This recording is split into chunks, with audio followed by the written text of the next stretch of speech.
In a universe where life does not end at death, we explore the infinite possibilities forged by our very minds. Welcome to Arthadian Anthologies.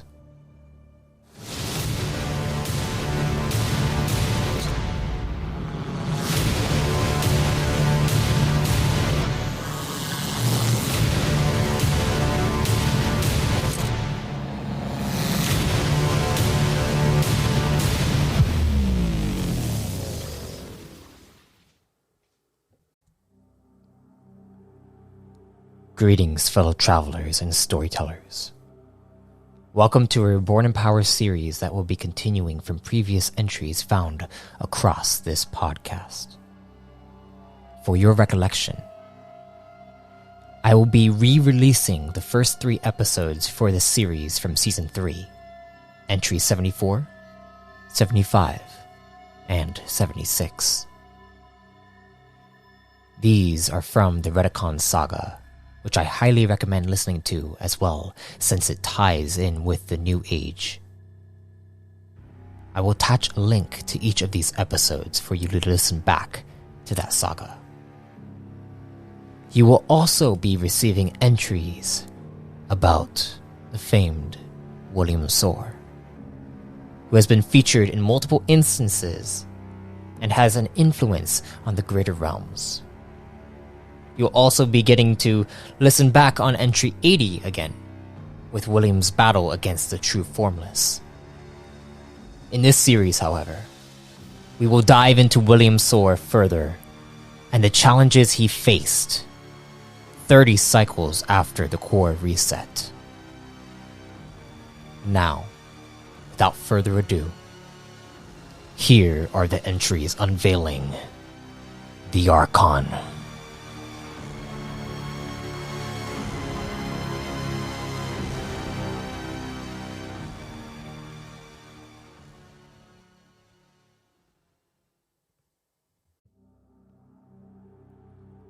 Erogo-Kine. The Duskian world in which the Grand Source planted a seed to sprout an abundance of life. It was the start of the dawn.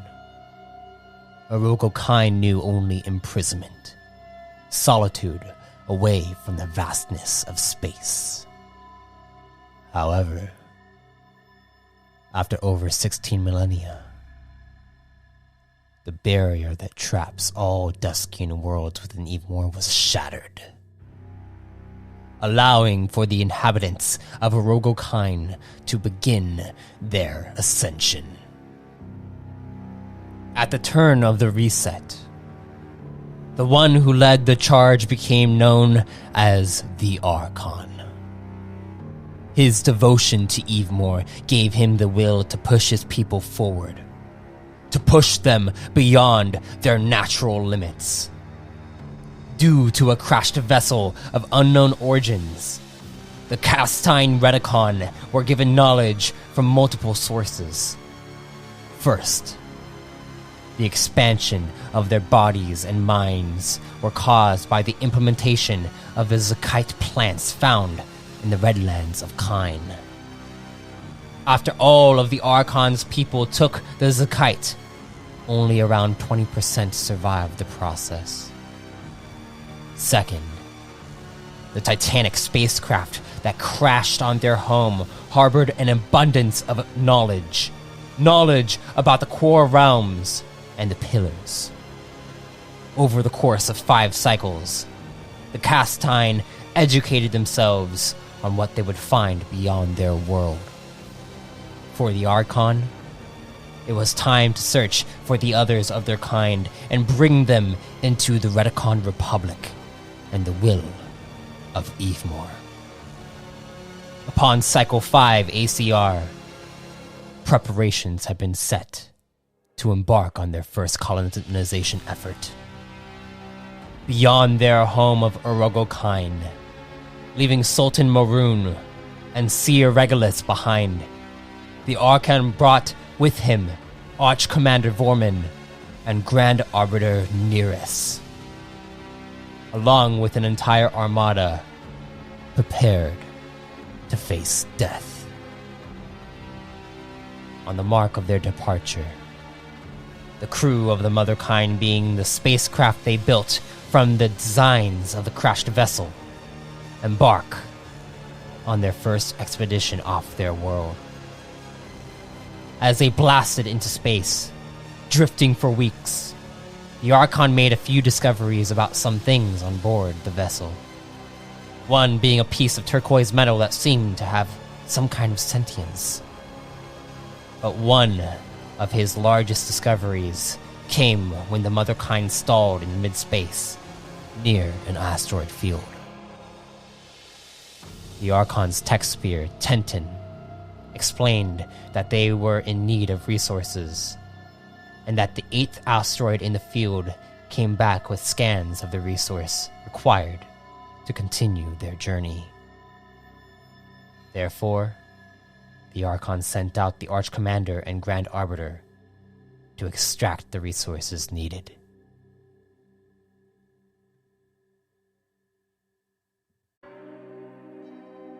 Once the mission was underway, the Archon felt something. A pull from Evemore's will. He headed through the brig and found a location built without his knowledge. A chamber door was there, which he apparently had access to. And he found a hidden lab that was for the Grand Arbiter. Inside it, Nereus had been experimenting on his own men, ways to make them obedient and follow his commands instead of Syron's. This angered the Archon, as he ordered the tech spear to examine the experiments Nereus had been conducting. The Archon felt it was time to confront his Grand Arbiter and teach him a lesson on loyalty. But first, he had to complete this resource extraction and get his men off the celestial rocks. And that's where we begin this session.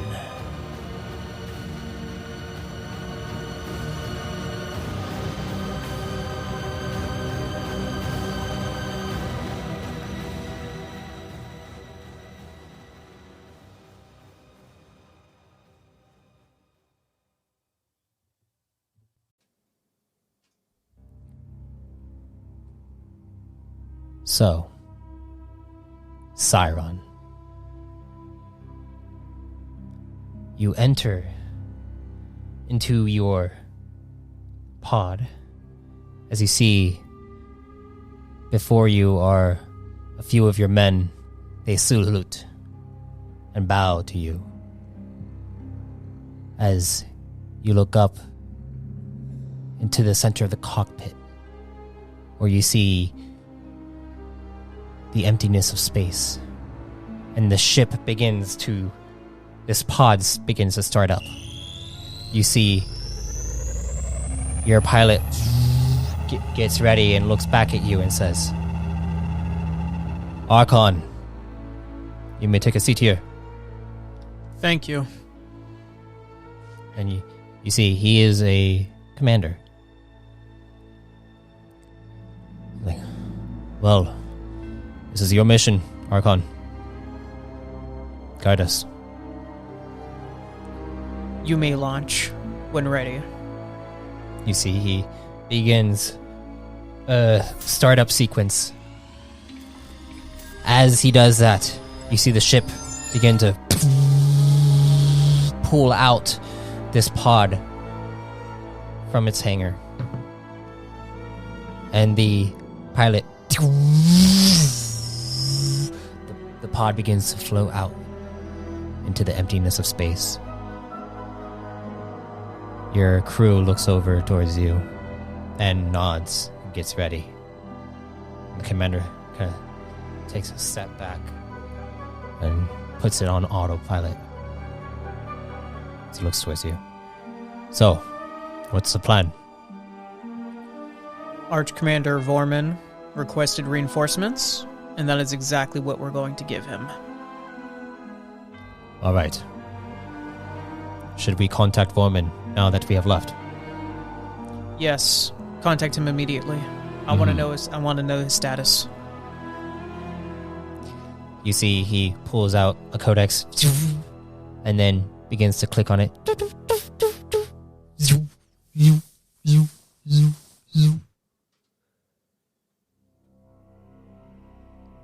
And as he does so, you see it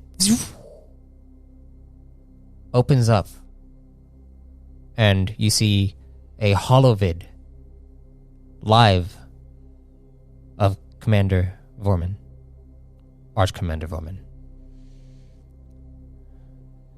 Hello, Archon.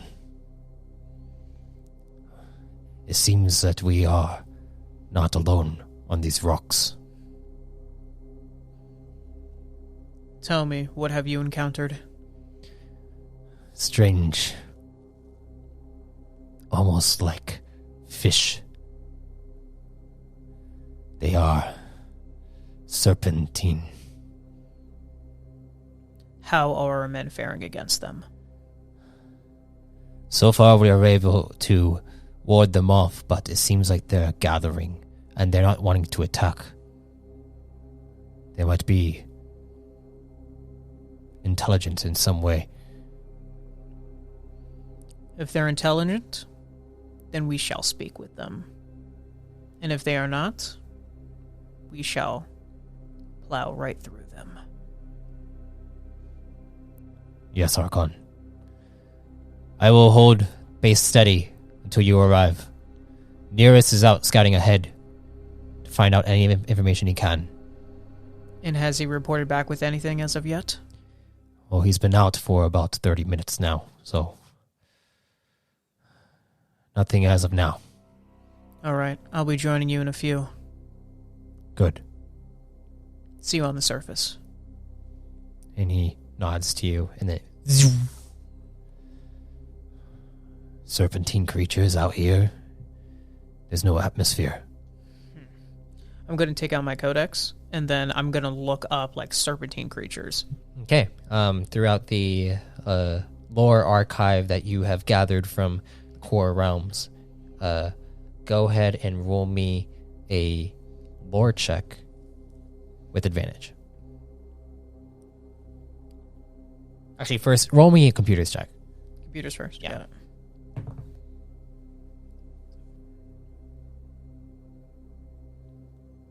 $23. 23. All right, you're able to find the section that says this stuff. Now roll the lore check real quick.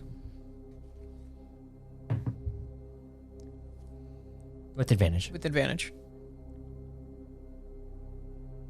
15. 15. Okay, let me check something real quick.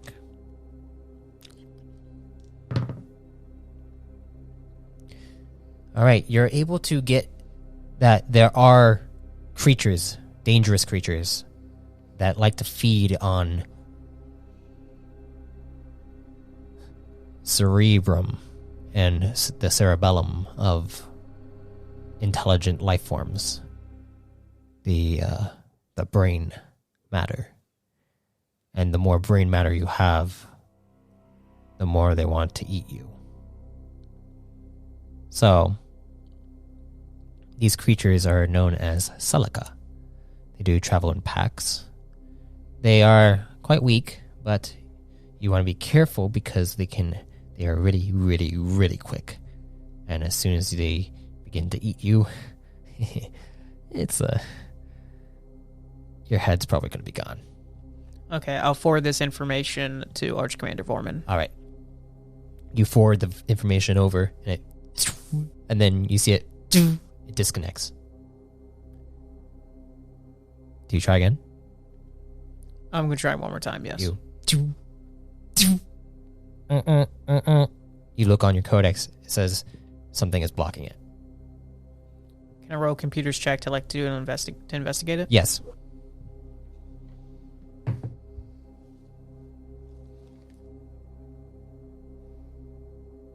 $22. 22. As you try to investigate whatever this blocking mechanism is occurring, it seems as though something out there is not allowing you to transmit any information, like it's blocking your signal. Something just turned on, possibly. At the moment when I try to send it, or just prior? Prior. You are assuming right after you got off the phone, the call with Arch Commander.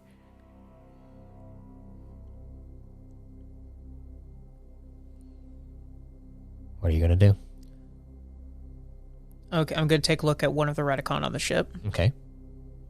And it's going to be one of the ones probably doing one of monitoring the signals and computers and whatnot. Okay. Yeah, you look over and you see an operative that is on the scans of each of the asteroids. You look at him. He has some spectacles on that seem to be kind of also scanning. It almost looks like he's very close to Tenton. Perhaps he's someone who's wanting to get his position after Tenton. But he does look like a Spec Ops. Yes, he looks like a Spec Ops. Mm-hmm.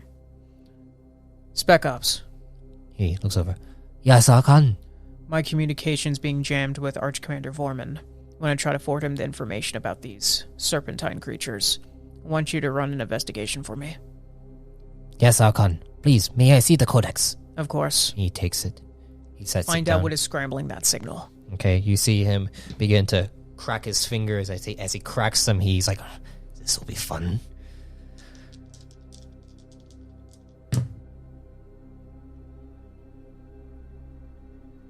You see he begins to...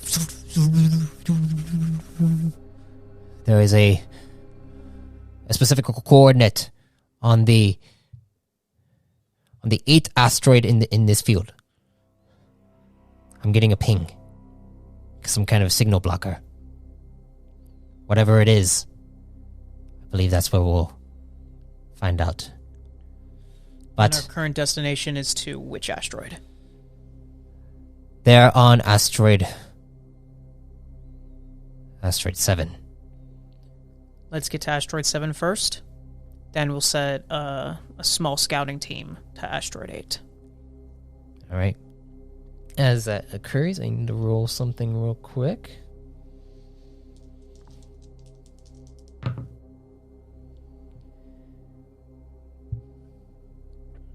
Suddenly,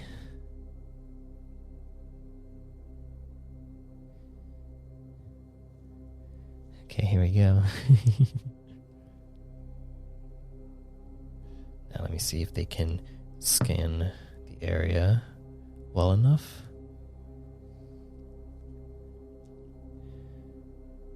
No. As you see, the Spec Ops is on that information, trying to be able to send it through beyond the actual whatever signal is jamming you guys. He seems distracted for a moment because he's focused on that, but then you see him look over. He's like, "Sir," and then he looks up, "Commander, there's something on us."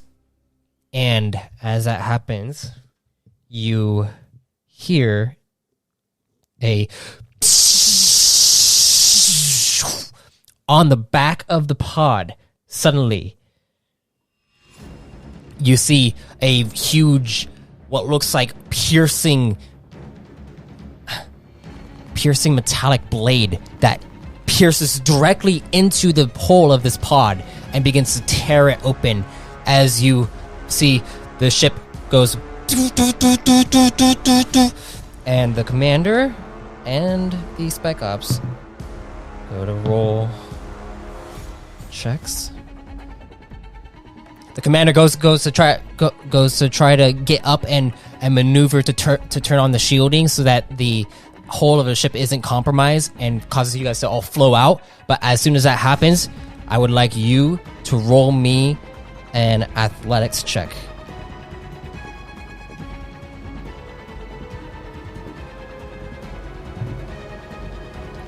$24. 24. Suddenly, you feel a as the air begins to siphon out of the pod from this hole breach. You see, you grab onto one of the chairs and you hold on tight as everyone begins to fly out. I need to roll for your guys. Fail, success, cocked, success, commander success, or Spec Ops is right at a success. Okay, as that happens, you see two of your guys go fly out into space, and the shield finally pops up as your Spec Ops turns it off, and you see a creature come inside with 4 legs that are just like these blades that you just saw, and then its hands has 3 bladed, serrated fingers to it, and it looks at you, and you see this ugly, wrinkled face with hair kind of dripping off of it, barely any hair. It's almost balding, and you see its teeth are all wrangled and sharp, as its eyes are this cleary, cloudless, like no pupils at all. And they're like, it looks like you as it goes.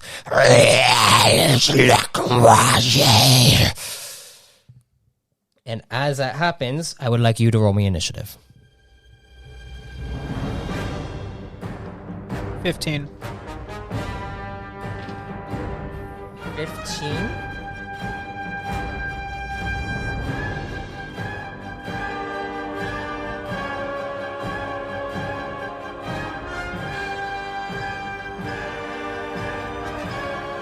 It goes first.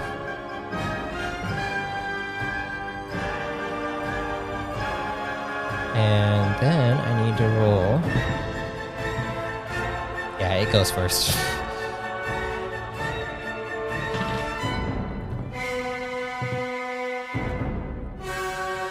You see it rushes up directly toward one of your other men. You have two Retikon men on here. Plus the Spec Ops, and then the commander. Okay, so which commander is it, by the way? This is a random commander you've never actually met before. Got it.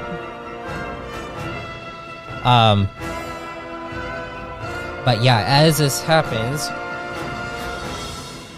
I would like we need to roll a few attacks.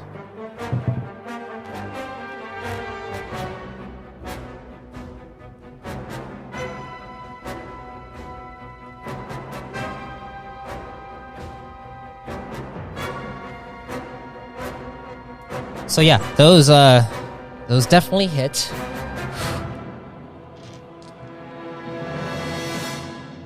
And that is going to be a new battle. Oh! 10, 16, 22 points of damage. Actually, no, not 22. That was two strikes. So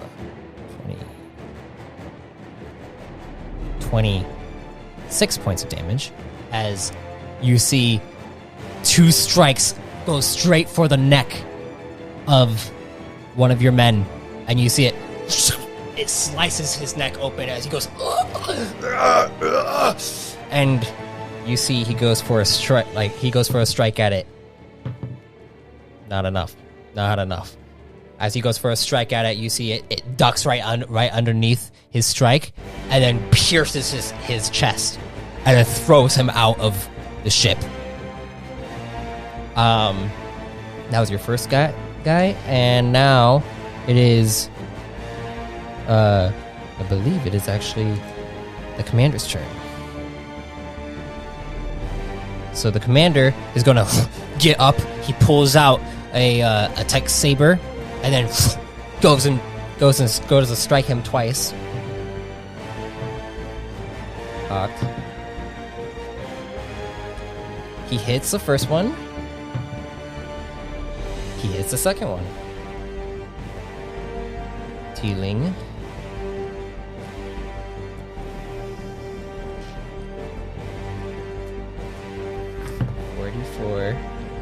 That's 8, 9. 9 plus 4 is 13. 13 plus...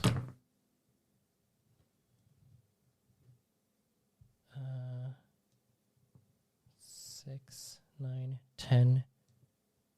13 plus 14, which is 27. And that, does that do it? Does that do it? No, it does not do it. Oh, battle music's gone. Actually, let's do this one. So, that was 27 points of damage. You see, he goes and strikes him twice, and you see it. It kind of takes like little brunts of damage, but doesn't do much. And it looks at him. He's like,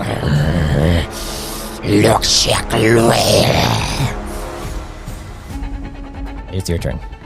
I'm gonna pull out my Devastator, and then I'm just gonna charge right at him. Okay.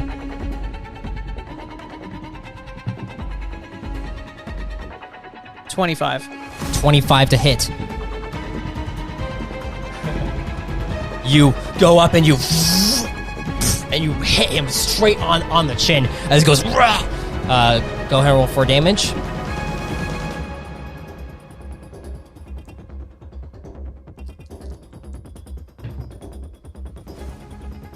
$13.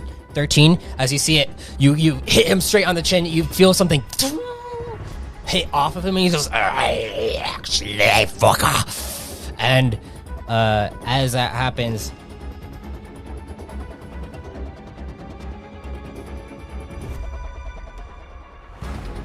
he looks at you, goes, and he begins to kind of walk onto the wall. So he's hanging off the side of it, and you see he's piercing the hull of the ship.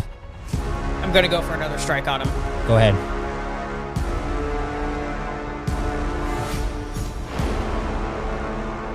$22. 22. He parries it off, and then he goes for a riposte.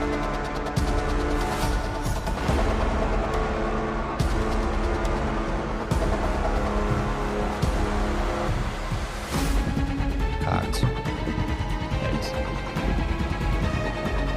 28 to hit. 24.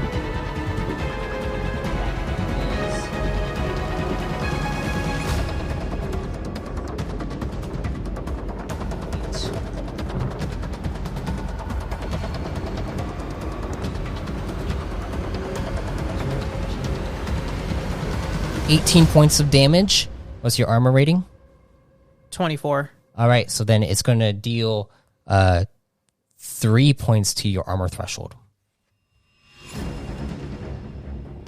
As you see, this thing, whatever it is, it's able to tear through armor really quick.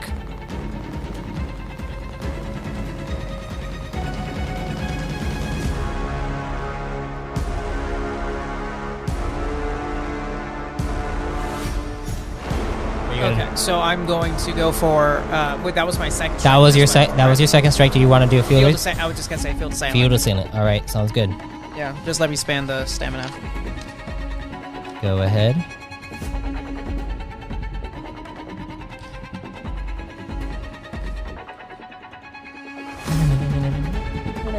It's rank 4 field assailant, right? Yeah. Okay. Okay, so D12. D12 for rank 4 is D10. D10. Yeah, you're right.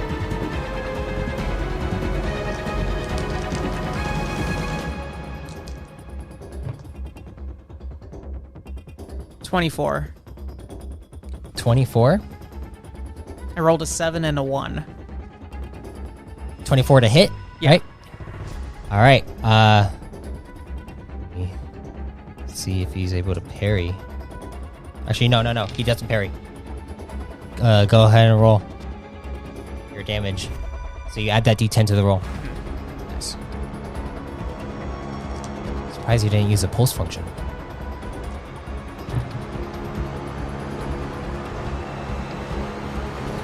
$18. 18? 18 damage.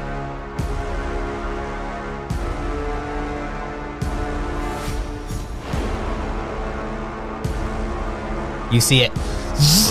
You hit him. And it just dings off of his armor plating on his back. But you look like it. You see it's starting to wear and tear his armor. That was your 3 strikes, and then it is your Spec Ops turn.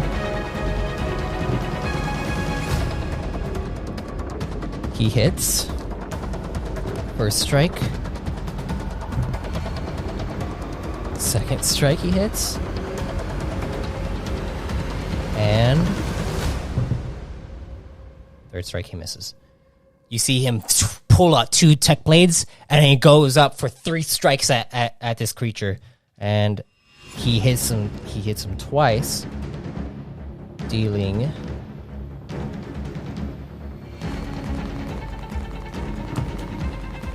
nice. You see as he does so, he precision strikes the places where the armor has been torn, and he tears off its armor.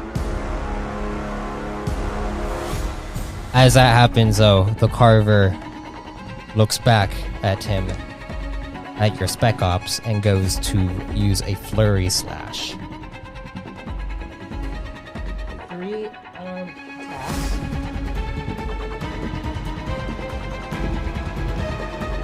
3 unarmed attacks.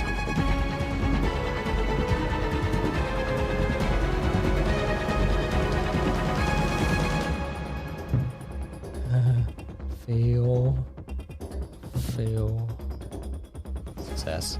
Okay, so your Spec Ops takes 2 of those attacks. 3, so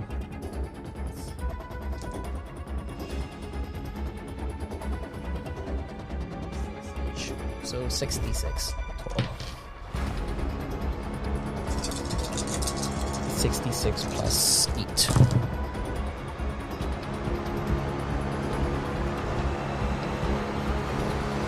10, 14. Not enough. Not enough. You see, it strikes him, but it really damages his armor, like extremely, like a lot. You see, it basically tore through your Spec Ops armor in 1 turn. And that is its turn. It is now Commander's turn as he goes to strike him 2 more times.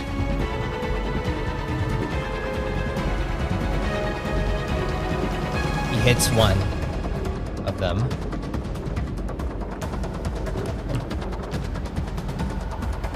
And you see he just literally cuts through the side of this creature, and it tears out some of its guts. You see this blackish greenish liquid begin to spray out of his side as it goes. Actually, you see it's struggling to get to something on its wrist.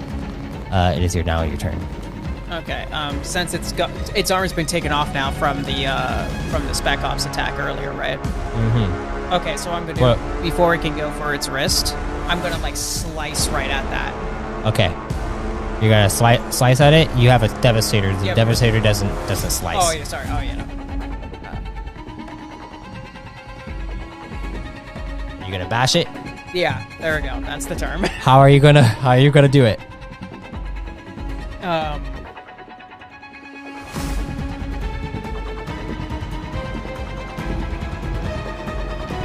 Come on. Actually, instead, I'm gonna aim at the exposed area that was already targeted before, just like where it's like guts are hanging a little bit. Yeah, I want to open that wound further. Okay, go ahead and roll. Do you want to use a function on it or no?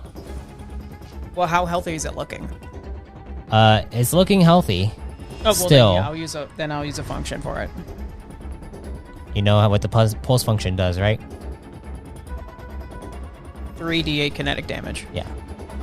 So go ahead and roll that attack. Well, to see if I hit first. Yes. That was cocked. That's cocked. Oh, okay, got it. That was worse. But we'll go with it. Wait. What was the other one? I didn't see. It was a 4. This was a 3. This is worse. Not by much, but still, I think it's the difference. That's a 19. You see, it goes and parries it out of the way and goes for a pass on you.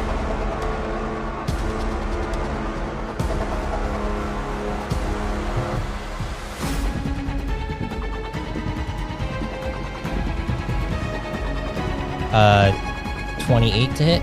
28 as well. I crit. All right, yeah, you're able to. Now I'm gonna riposte at it. Okay, go ahead. Riposte. Parry, riposte, parry, riposte. Wait, since I have a talent, that means I can use a D12 in the attack too, right? Mm-hmm. Got it. Oh, one of those was crit too. So dang, 35. That's good. 35. 35.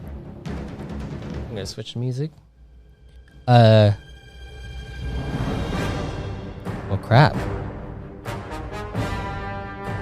Yeah, you hit. Nice.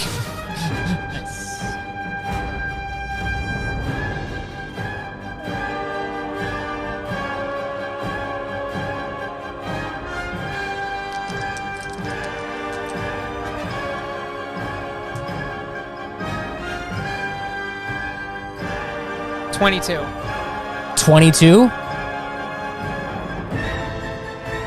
How do you want to do this? Okay, so I'm gonna aim at the area that's exposed, and then when I'm using the Devastator, I'm kind of like bludgeoning it, kind of, right? Yeah, well, you're gonna be like, and blast it with a kinetic blast, like with a. Oh kinetic, yeah, because use the pulse function too. Yeah. Oh, I didn't even roll that pulse function part. Actually, this actually should be a lot higher than, but I still finished it off anyway. Yeah. So. When I use the pulse function, I'm going to aim at the exposed area, just like push through and just give it this intense look, like as it's like bleeding out a bit. Okay, and well, as you hit the side of this thing, you see the kinetics goes, and he goes, and it explodes his chest through, and you see it just blasts open, and as that happens, he and goes to tap onto the side of his arm. See?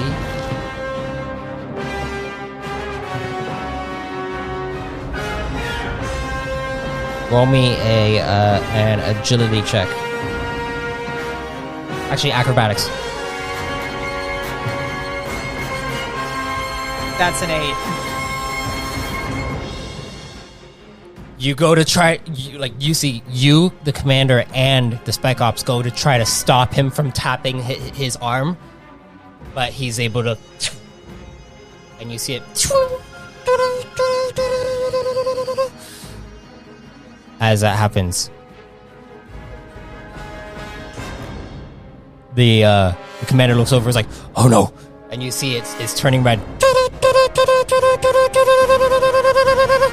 And the spec ops goes over, places a hand on the side. Let me see how quick he is. They both place a hand on the side, grab environmental packs, and hands one to you. And then you see you put it on, it turns on, and then he's like brace for impact. And I would like you to roll me a dodge. And then I would like you to roll me an endurance.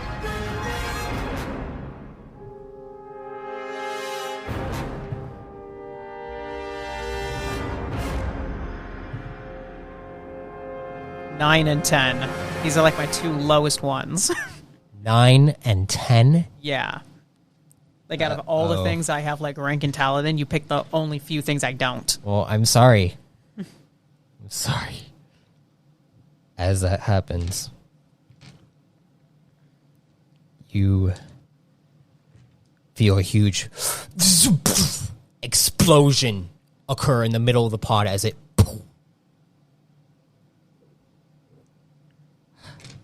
you take quiet.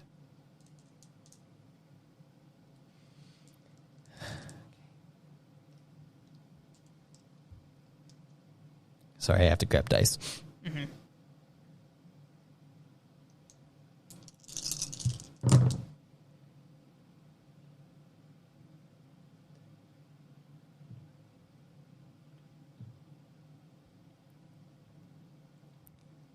You take 27 points of radiation damage, reduced by your armor hits.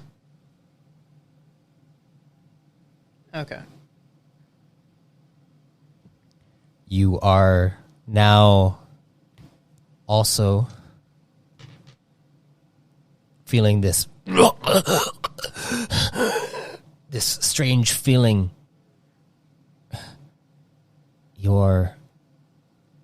You feel this like burning sensation all over your body as you look around and you see just debris and bodies. Your ship, you're probably about 20 kilometers away, from the pod. You're floating and you're not stopping. You look over, it's just darkness. And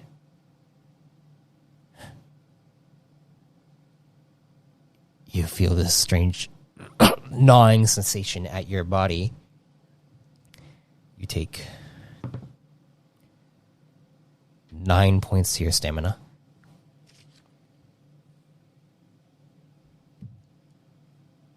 And it continues to gnaw at you. What are you going to do? Can I roll like an investigation check on that or something? Roll a medicine check. And also roll me an endurance check.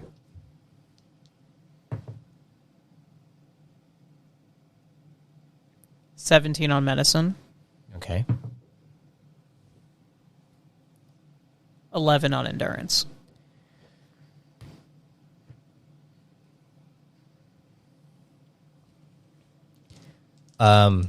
You feel like whatever that blast was, it actually hit your body still, even with your armor and your environmental pack on.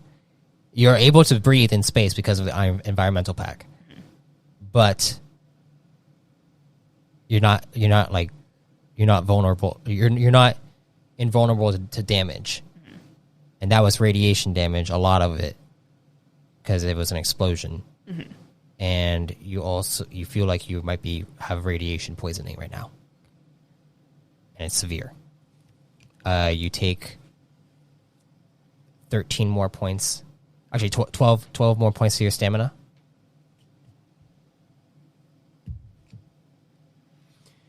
And you keep drifting off.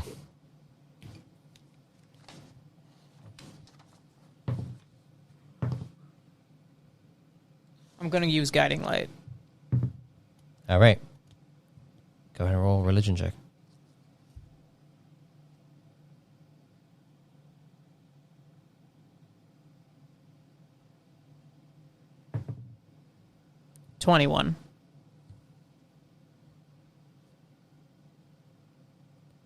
21.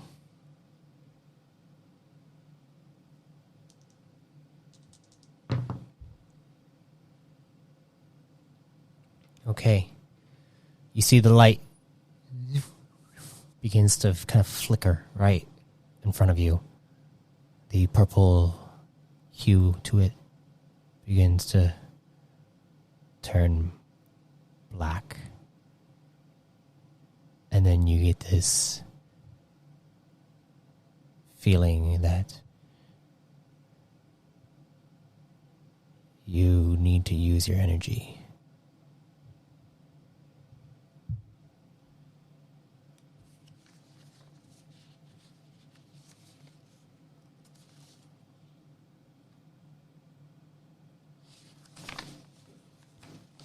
Go ahead and roll a strategy check.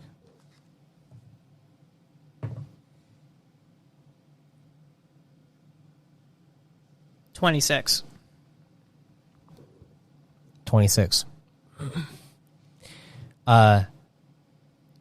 Maybe if you were to use a rune and push it out toward, like, away from where your ship is, and then blast energy out of it, you can create momentum. So kind of like an inverse runic missile, but propelling me the other direction? Yes. Okay. Yeah, I'll use my void rune for that. All right. As you do so, I'd like you to roll me a discipline will check, please.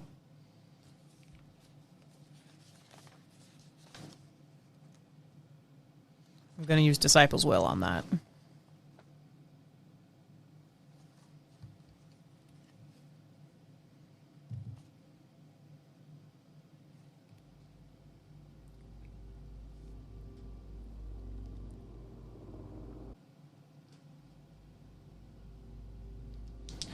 All right, so discipline will check.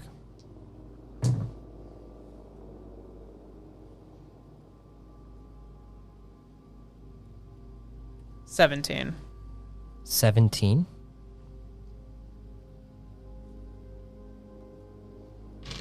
Where are my D100?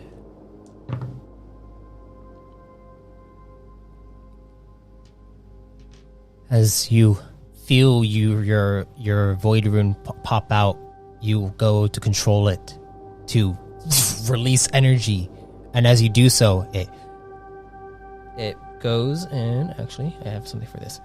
You blast it out, and as that happens, you feel this pulse go straight through you, and as it does that, you hear, and you begin to see visions of yourself taking your devastator with Nearest kneeling to you, pleading, crying, and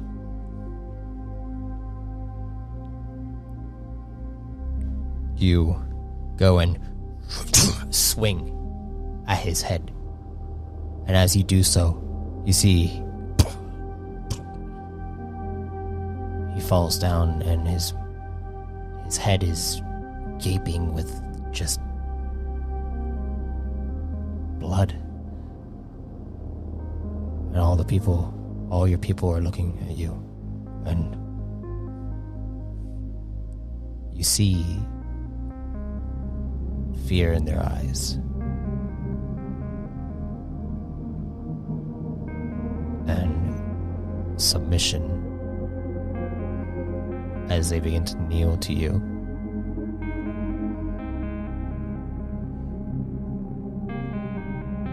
But you feel this strange sensation like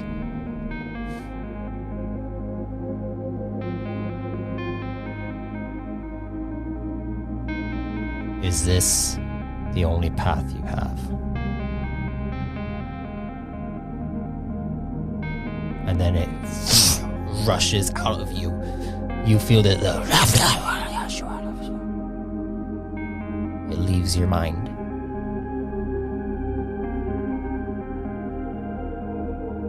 something kind of grabbed a hold of you for a second. You feel like you're not sure what it was, but you know it had to do with whatever energy you just released. The void, as the Rune Forgers say, is a forbidden energy to wield. It is dangerous and can corrupt the mind. But your blast is able to propel you back to your ship. You see, at the ship is the spec ops that seems to be working on fixing it, along with Commander. But the others, they're gone. You see, the spec ops looks back at you. He goes, Archon! The commander looks over. Archon! Oh, so glad that you're alright. You see, they Likewise. They go and push off to go and grab you and help you out. And they kind of bring you back, and then they have you activate your magnetic boots, and you are able to get onto the ship. It is destroyed, though, mostly. You see, the Spec Ops looks at you and says, I'm just trying to salvage what I can, and then we're going to need to get back on the bigger freighter or get someone not to come and get us, but I worry for our men. All our transmissions still blocked, though. Yes. Then how are we supposed to contact anyone? If only there were a way to get over there quicker. Can roll strategy check. As you go to think about this, you see the light appears back. And as it appears back, you see it goes and lifts up, and you look up. And as you look up, I would like you to roll me a perception check with advantage.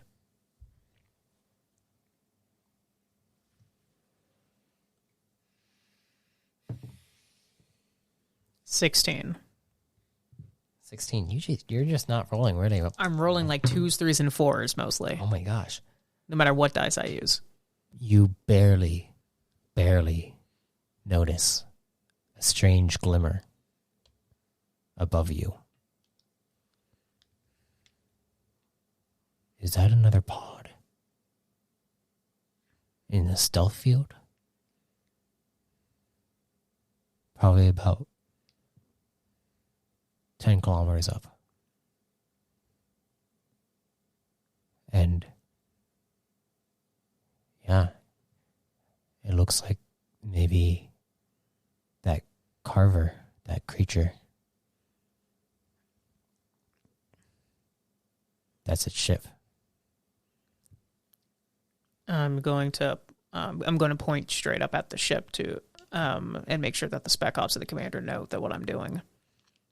Can we get up there? We can probably take his ship. The commander looks up and is like,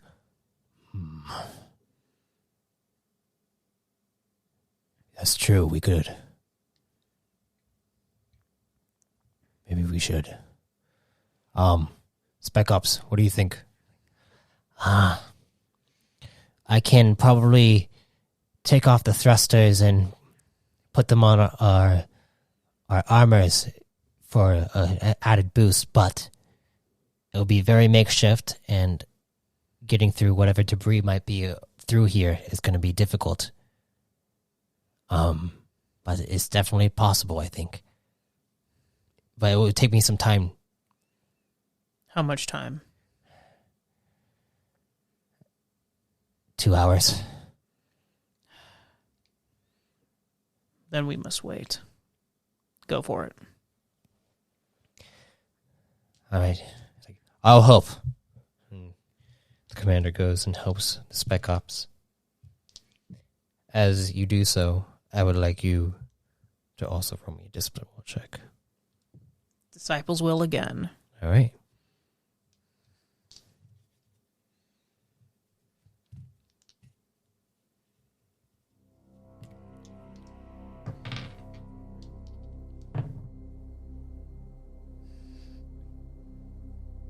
What'd you roll? Oh, I see. 12 and a 1? 12 and a 1? That's how it is. What the heck? 25.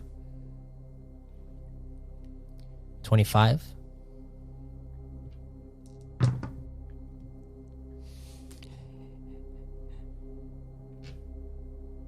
You begin to hear the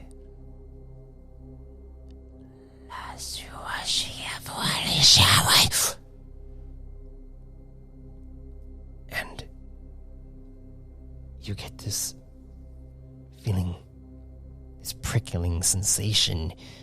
Your head begins to hurt, ache.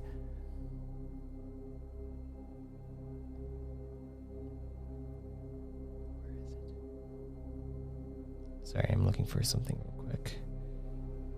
The void. You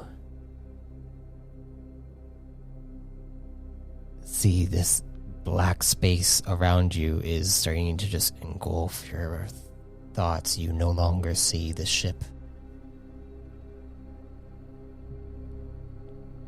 And as you try to look around,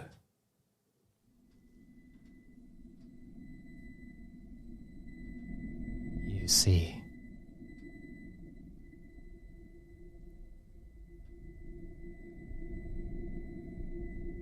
a red star off far in the distance.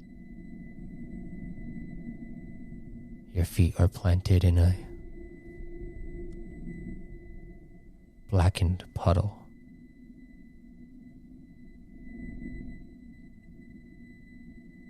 You hear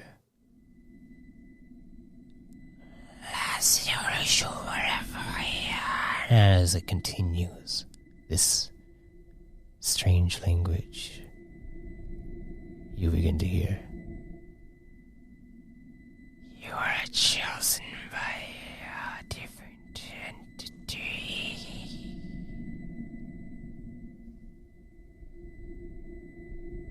What brings you here?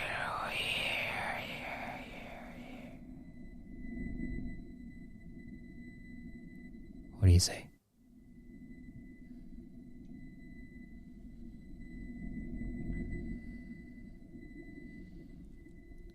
I'm here to master your ability. Master my abilities.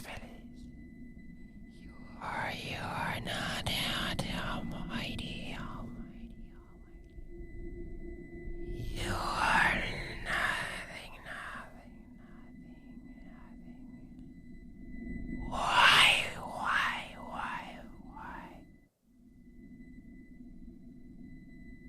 What do you say? I was chosen for this. And I shall allow my people to prosper with it. Chosen by another.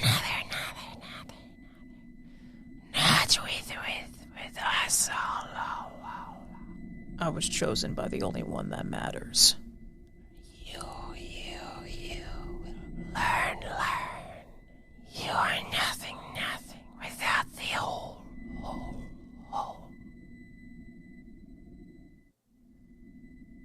As this happens, you hear a creature pops out from the side and goes to strike at you. What do you do? I'm going to parry. Go ahead. By the way, inside this space, you have no armor on, no weapons, no nothing. It's just your... I could still, parry with my... Yes, with your arms, you can. Okay, yeah.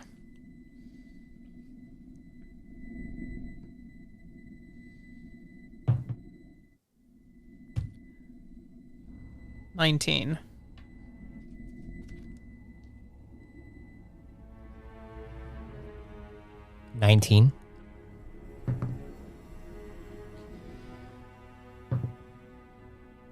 You see, it goes and takes 2 strikes at you.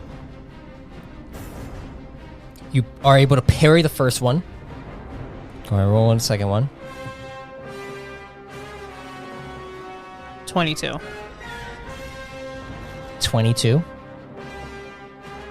Wait, can I just riposte the first strike? Yeah, you can riposte his first strike, but yeah, it is taking a second strike too. Okay. So, yeah, the first strike does parry, so you're able to do that. Yeah. Second strike does hit, though. Okay, got it. So go ahead and parry.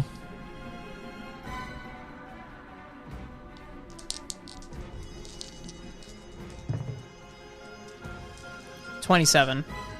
27. Yeah. You hit him, and actually, when you do that riposte back, you see it goes for a second strike at you. It's about to hit you, but then you are able to kind of trip its leg open, and then kind of use the momentum to make another attack. You can spend seven stamina to attack again. Okay, yeah.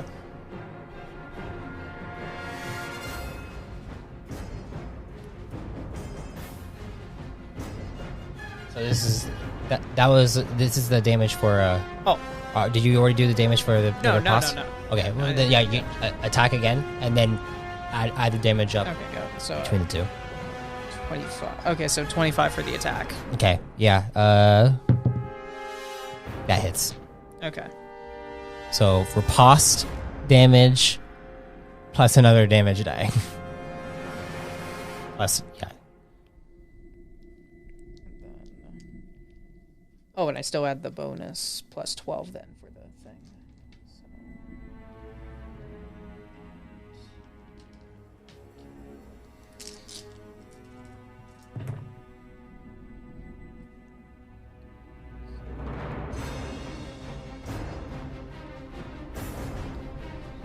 31.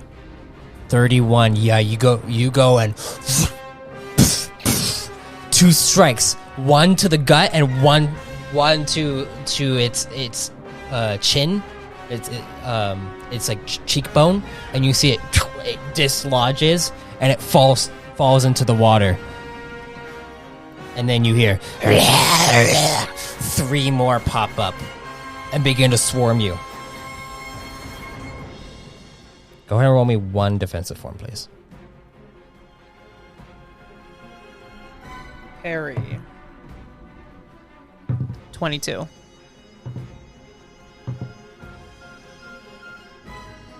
You're able to parry 2 of them. One of them hits, though. I'm going to riposte on one of them. All right, go ahead and use a riposte.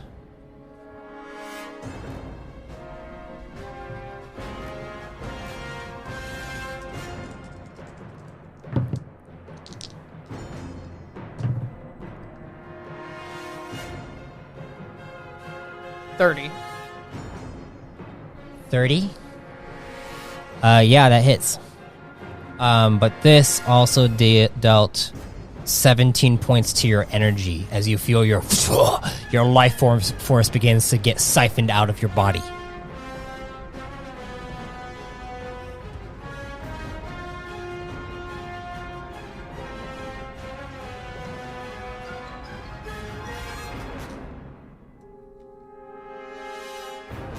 Oh yeah, and this is unarmed, so... Yes. Just plus the bonus. Okay, got it.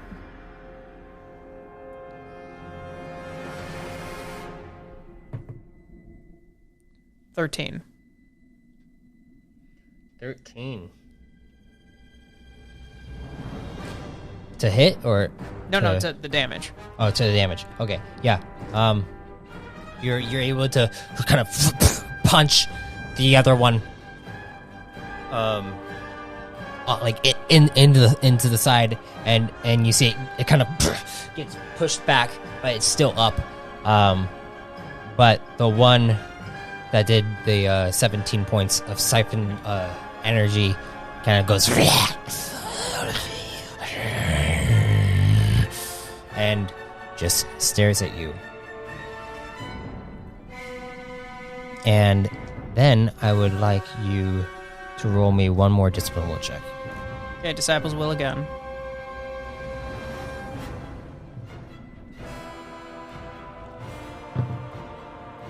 Oof.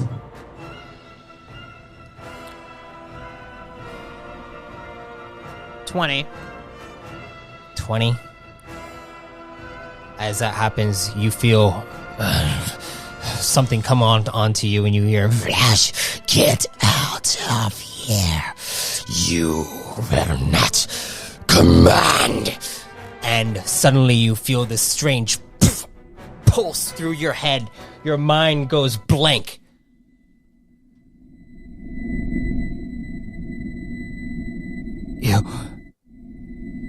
You hear, "Oh God! Oh God!"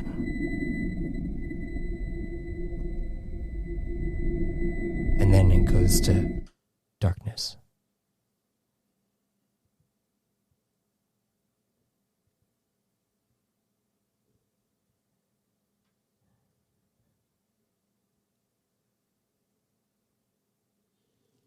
You begin to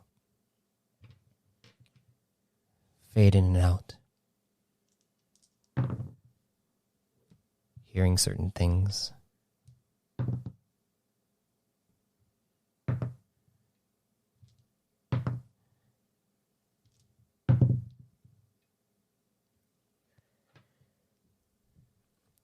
All right. You hear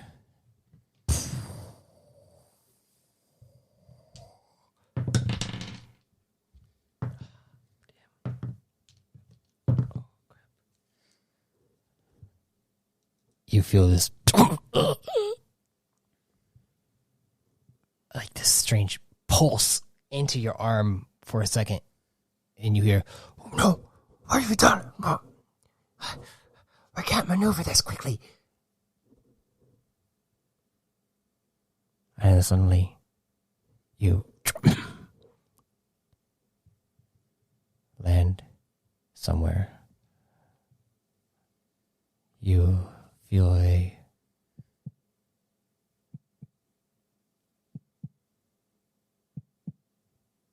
pulse in your heart. You look over and you see a female figure standing there. Elegant, powerful,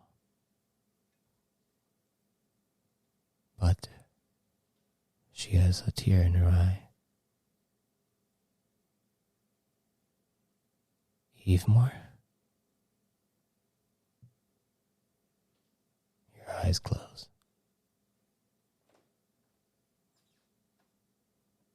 And that's where we're in the session.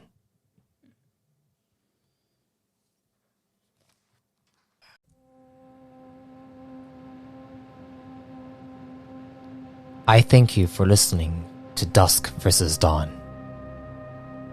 With each entry, we explore deeper aspects of the turmoil within the core realms. I hope you are listening carefully as we get closer to the climax of Evemore's will.